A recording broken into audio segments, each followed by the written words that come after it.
Over the years, mascots have popped up and become famous. Some believe that they are actual people, while others are obviously fake. From complete corporate mascots, all the way down to photoshopped faces, you will be surprised who is, and is not, real. Number 10. This is Gucci Amy. She's the latest member of Japanese pop bands in AKB48, and a very lovely girl. But Gucci Amy is not what she seems. She shocked all her fans by revealing her dark secret. Amy was, in fact, computer-generated, with parts taken from other band members and pasted over an existing girl to make Amy Gucci. Her personality was a little easier for her inventors to make up. According to her official AKB48 profile, Amy is 16, from Saitama just outside Tokyo, competed in track and field and made her debut in a photo shoot for Shueisha's weekly Playboy magazine. Taking 150 gigabytes of memory, she's the perfect example of the world we are heading to, in which men and machine, reality and reality will collide in a new way that would make humans blend into the digital world and the digital world come into flesh and bone. Number 9. In 1927, someone in the admissions office at Georgia Tech accidentally sent student Ted Smith 2 registration forms instead of 1. Feeling mischievous, Smith filled out one form for himself and the other for George P. Bedell, a student he completely made up. When Smith arrived at school, he kept George alive by enrolling George in all of his classes. Ed even did all the assigned work for George, and signed it under his name. George actually did so well he eventually graduated, but when other students found out about the hoax, instead of stopping it they kept him alive. According to George's resume, George Bedell flew 12 missions over Europe during World War II, and served on MAD magazine's board of directors from 1969 to 1981. In 2001, when Bedell was supposedly 90 years old, he nearly became Time magazine's Person of the Year after garnering 57% of online votes. Number 8. David Manning, the movie critic. When Rob Schneider's 2001 movie comedy The Animal came out, no one had anything good to say about it. In fact, it was so bad the Sony marketing division came up with a fake press and movie critic. In fact, The Animal was just one of many box office bombs that Manning enthusiastically praised. He also lent his critical support to Hollow Man, Vertical Limit, and The Patriot. When two movie lovers from California, Omar Isaac and Ann Bilknot, read the review from Newsweek, they decided to sue Sony. They filed a class action lawsuit on behalf of all filmgoers who saw movies based on Manning's reviews. In the end, Sony settled out of court, paying real money to anyone duped by the fake critic. Who knows if movie companies still do this? Someone is always calling the next movie release good. Who knows? Number 7. Aunt Jemima.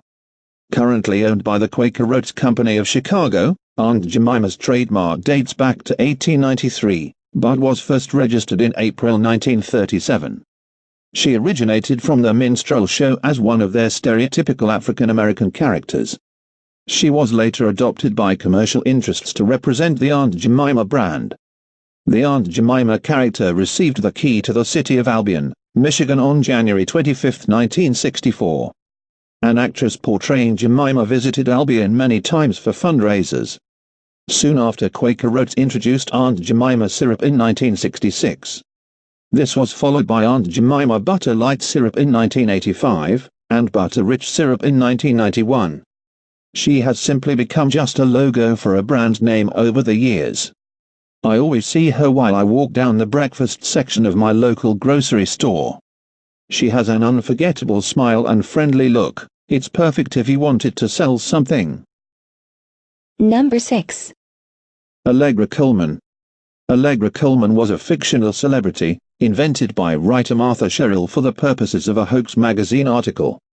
Model actress Ali Lutter portrayed the imaginary model in Sherrill's feature, which appeared in Esquire, November 1996.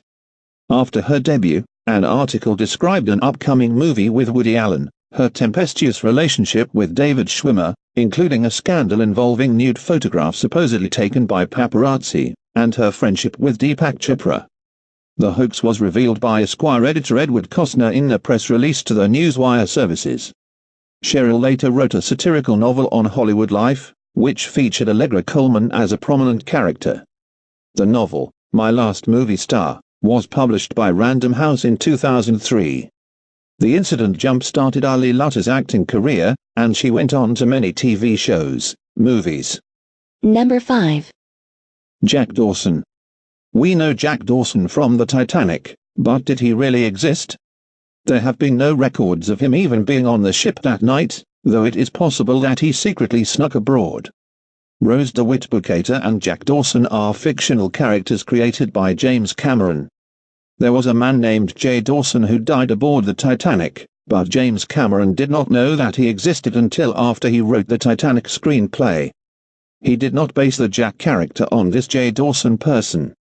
The man's gravestone bears the inscription J. Dawson, and no one knows what the J stands for. Some people believe it was Joseph or James. But who really knows? J. Dawson could have been Jack Dawson. Number 4. The Gorillaz. Gorillaz is a musical project created in 1998 by British musician Damon Albarn and British cartoonist Jamie Hewlett, co-creator of the comic book Tank Girl. This project consists of the Gorillaz music itself, and an extensive fictional universe depicting a virtual band of comic book characters. This band is composed of 4 animated members, 2D, lead vocalist, keyboard, Murdoch Nichols, bass guitar, Noodle, guitar and occasional vocals, and Russell Hobbs, drums and percussion. Musion registered trademark eyeliner unregistered trademark system was the holographic projection technology behind the 3D animation of the popular band, who performed live at the 2006 Grammy Awards. What's even more surprising is that the eyeliner unregistered trademark system also recreated a virtual Madonna, who performed her hit single Hung Up on the same 3D stage. Number 3. Hatsune Miku. Hatsune Miku is a Vocaloid, but what is a Vocaloid, you ask? The Vocaloid software enables users to synthesize singing, by typing in lyrics and melody. It uses synthesizing technology with specially recorded vocals of voice actors or singers. The word Vocaloid comes from vocal, as in singing or talking, and android to represent the computer or robotic side. To create a song, the user must input the melody and lyrics. She's not human, but a computer. An extremely popular computer. In fact, I'm a huge fan of Vocaloid myself. There is more than just Miku. Luca is my favorite. Since she's not real, her concerts are 100% holographic. There are 16 projectors that are aimed at a special see-through screen. When projected in sync, it adds a 3D effect without the need for 3D glasses. After 2007, Hatsune Miku was released in Japan by music company Krypton. Number 2. Betty Crocker. The Washburn Crosby Company of Minneapolis, one of the 6 big milling companies that merged into General Mills in 1928, received thousands of requests each year in the late 1910s and early 1920s for answers to baking questions. In 1921, managers decided that it would be more intimate to sign the responses personally. They combined the last name of an early retired company executive, William Crocker, with the first name Betty, which was thought of as warm and friendly. The signature came from a secretary, who won a contest among female employees. The same signature still appears on Betty Crocker products. Finally, in 1936, Betty Crocker got a face. Artist Nasa McMinn brought together all the women in the company's home service department and blended their features into an official likeness. Number 1. Uncle Sam. If you live in America, then I'm almost 100% sure you have seen at least one form of Uncle Sam. If you're not familiar with him, he is a personification of the federal government or citizens of the U.S., typically portrayed as a tall, thin, bearded man wearing a suit of red, white, and blue. But where did he come from? J.M. Flagg's 1917 poster was based on the original British Lord Kitchener poster from 3 years earlier, which was used to recruit soldiers for both World War I and World War II. Flagg used a modified version of his own face for Uncle Sam, and veteran Walter Bott provided the pose. The face also bears resemblance to the real Samuel Wilson. During the War of 1812, a NY meatpacker named Samuel Wilson supplied beef to the U.S. Army. Thank you for watching this video on Top Trends. Don't forget to like it and subscribe to our channel. See you soon.